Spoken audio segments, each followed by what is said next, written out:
Olá, meus amigos e minhas amigas. Mais uma vez iniciamos nosso vídeo falando sobre as movimentações recentes na frente leste da Ucrânia. Começando por Toretsk, imagens geolocalizadas confirmaram que os russos avançaram em áreas centrais da cidade, chegando até a rua Civita e ocupando os montes de resíduos da mina Tzentralna. Segundo um suboficial ucraniano, os russos têm atacado com infantaria de forma quase incessante, tentando desgastar as defesas de Kiev até o limite. A major Anastasia Bobovnikova, porta-voz ucraniana, acabou detalhando um pouco mais. Ela afirmou que os ataques russos são sempre precedidos por pesados bombardeios de morteiros e artilharia, que acabam servindo para enfraquecer as posições antes do avanço. Apesar de serem movimentos lentos, eles estariam sempre acontecendo e isso estaria deixando eles bem preocupados. Bom, gente, agora vamos falar de Kurakov, tá? Ao noroeste de Toretsk, as forças de Moscou avançaram ao sul de Sontsiv. Novamente, não foi um avanço grande, mas segue aquela mesma ideia, usar ataques contínuos para explorar qualquer fraqueza nas defesas ucranianas. É o tipo de movimentação que mostra que, mesmo sem resultados grandiosos, a Rússia continua pressionando em várias frentes. Em Vuhledar, imagens publicadas ontem, quinta-feira, mostram soldados russos hasteando uma bandeira em Romanivka, ao norte da cidade de Vuhledar, o que confirma que eles tomaram o assentamento. Além disso, houve avanços em Ranivka e nas proximidades de Uspenivka. Gente, parece que Moscou está usando essas posições para flanquear a linha de defesa ucraniana na região, especificamente no trecho Antonivka-Uspenivka-Susiali. Essa manobra sugere que os russos estão tentando cercar as tropas de Zelensky na metade oriental dessa linha. E por falar em Zelensky, ele caprichou no cenário e na iluminação para apresentar um drone-foguete chamado Peklo, que em ucraniano significa inferno. Se depender do nome, já assusta, né? Mas o que é esse tal de Peklo? Bom, esse novo drone foi apresentado oficialmente pelas Forças Armadas da Ucrânia e, segundo os representantes da Ukroboronprom, que é a estatal de armamentos da Ucrânia, ele tem um alcance de até 700 km e pode alcançar velocidade de 700 km por hora. Bom, visualmente, o Peklo tem mais de 1 metro de comprimento, com asas pequenas e 2 estabilizadores na cauda. Apesar de não termos muitos detalhes técnicos, afinal, o Kiev evita divulgar muita coisa para não facilitar a vida de Moscou, né? O drone está sendo comparado a mísseis de cruzeiro. Esses mísseis, como vocês sabem, voam em baixa altitude e seguem trajetórias guiadas até os alvos. Vocês devem lembrar que Zelensky já tinha adiantado no mês passado que a Ucrânia está trabalhando em 4 tipos diferentes de mísseis, né? Mas parece que eles estão tendo problemas com questões relacionadas à cadeia de suprimentos globais, o que estaria atrasando um pouco o programa. Bom, gente, mudando de assunto, Lavrov deu uma entrevista longa de 80 minutos para o jornalista Tucker Carlson e, como sempre, usou o momento para reforçar as posições da Rússia. Ele afirmou que Moscou não vê os Estados Unidos como diretamente em guerra com a Rússia, mesmo com o apoio militar de Washington a Kiev.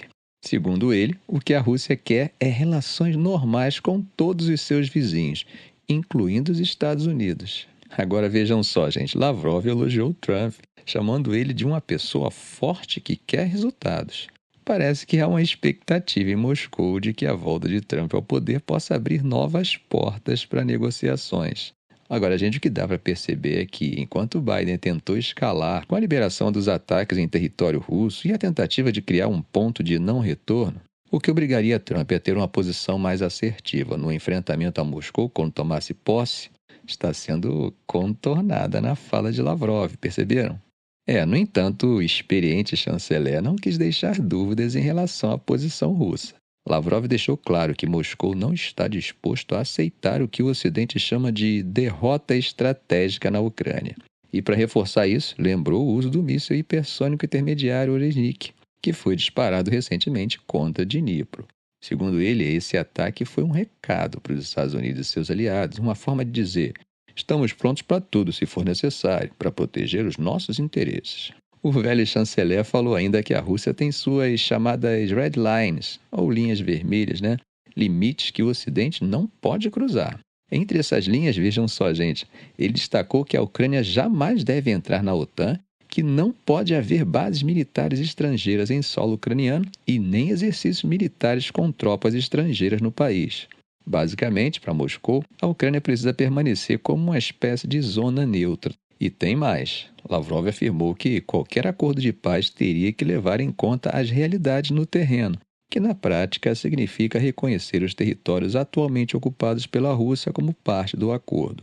Mas nunca é boa ideia ser hostil com o árbitro da controvérsia, não é?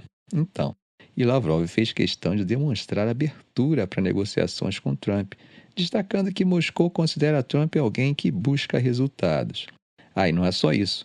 Fontes próximas ao ex-presidente americano disseram que seus assessores estão explorando propostas que incluiriam ceder grandes partes da Ucrânia à Rússia e, como Moscou exige, retirar a questão da adesão à OTAN de uma vez por todas. Trump já declarou que quer acabar rapidamente com a guerra, mas ainda não deu detalhes sobre como faria isso. O que sabemos, porém, é que essa ideia de ceder território já está gerando muita controvérsia. Para alguns, isso seria entregar a Ucrânia de bandeja para Putin, mas para outros pode ser uma saída para encerrar o conflito e congelar as causas primeiras que levaram à guerra. Bom, gente, vocês perceberam, Lavrov está jogando em duas frentes. De um lado, tenta intimidar o Ocidente com demonstrações de força, como o uso do Oresnik. De outro, mostra disposição para negociar, especialmente se Trump assumir uma postura mais alinhada com as demandas russas.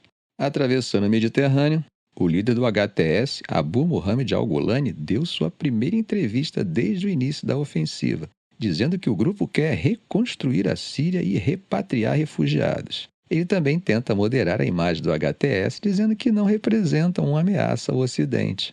E a cidade de Homs parece ser a bola da vez e está em alerta máximo.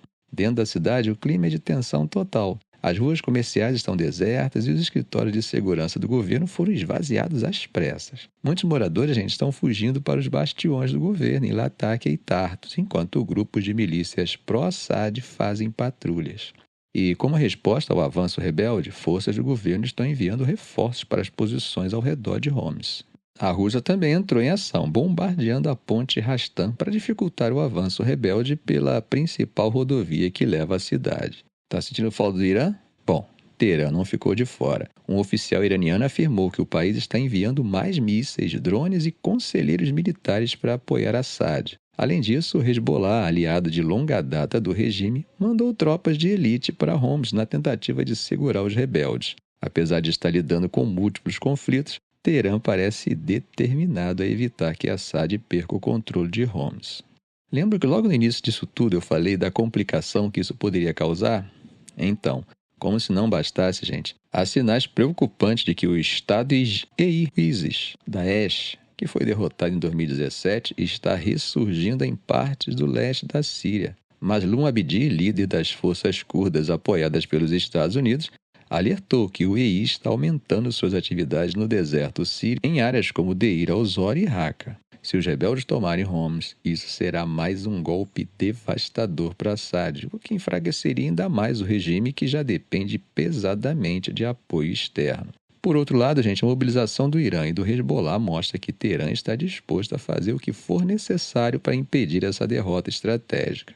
Enquanto isso, o papel da Rússia no conflito parece ter diminuído, já que Moscou está com as mãos cheias na Ucrânia. Mas mesmo com menos envolvimento, a Rússia ainda tem forças na Síria e está usando seu poder aéreo para tentar conter o avanço dos rebeldes. Bom, saindo desse assunto pesado, vamos terminar com um assunto mais leve, de certa forma, boas notícias. O assunto é um grande acordo comercial que promete mexer com as economias de 2 continentes. Claro que eu estou falando do Acordo de Livre Comércio entre a União Europeia e o Mercosul, o maior tratado que qualquer uma das duas partes já assinou, abrangendo um mercado de 700 milhões de pessoas. Parece bem animador, né? Mas não é todo mundo que está satisfeito, não.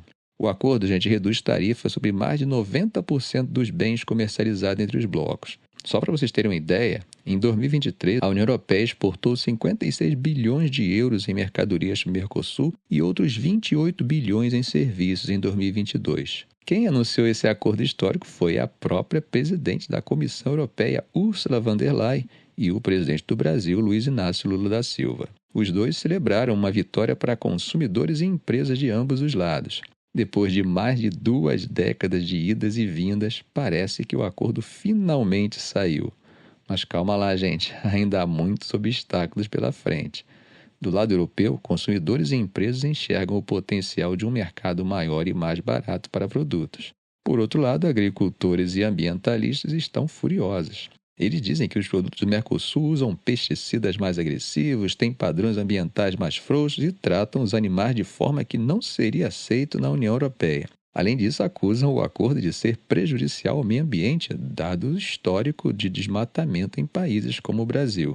Gente, são as acusações, tá? Isso não quer dizer que seja verdade. O que fica claro é que eles estão assustados diante do agronegócio brasileiro, que é, sem dúvida, muito mais competitivo que os agricultores franceses, que, historicamente, são protegidos por subsídios, o que, como sabemos, pode trazer ineficiência e baixa produtividade. Bom, mas já ouvimos o choro dos produtores europeus, agora vamos ouvir o choro do Mercosul. Afinal, eles também têm suas queixas. O Brasil conseguiu uma vitória importante ao negociar a eliminação gradual de tarifas para veículos elétricos e híbridos, mas em 18 anos, tá? O que não é exatamente rápido. Além disso, produtores agrícolas brasileiros estão preocupados com uma nova lei da União Europeia que, a partir de 2025, vai banir produtos vindos de terras desmatadas. Essa medida, embora vista como um passo importante para o meio ambiente, é encarada por muitos no Mercosul como uma forma de protecionismo disfarçado. Agora, o ponto crítico é que o acordo ainda precisa ser aprovado. E isso não vai ser fácil. Olha como é a burocracia. O texto precisa ser traduzido para todas as línguas da União Europeia e revisado por advogados, o que pode levar mais de um ano. Acha que acabou? Não. Depois disso, precisa do aval de todos os Estados-membros da União Europeia e do Parlamento Europeu, que tem muitos representantes ligados a interesses agrícolas. E olha só, países como França, Holanda e Áustria já disseram que são contra. Essas nações têm fortes laços com agricultores que veem um acordo como uma ameaça direta ao seu sustento. Agora, gente, quando concluído, o acordo pode trazer uma integração econômica sem precedentes. Para o Mercosul, significa acesso mais fácil a mercados europeus para commodities e produtos agrícolas. Para a União Europeia, é a chance de fortalecer os laços econômicos com a América Latina, em um momento em que o mundo está se dividindo em blocos econômicos rivais. E o presidente eleito dos Estados Unidos sinaliza para um esfriamento na relação com o velho continente. Ficamos por aqui. Se esse vídeo for útil a você, faça um comentário, compartilhe em suas redes sociais, dê um like. E é claro, se ainda não for inscrito, inscreva-se no canal e ative o sininho para não perder os próximos vídeos. Ok, gente? Um grande abraço do professor Arão Alves.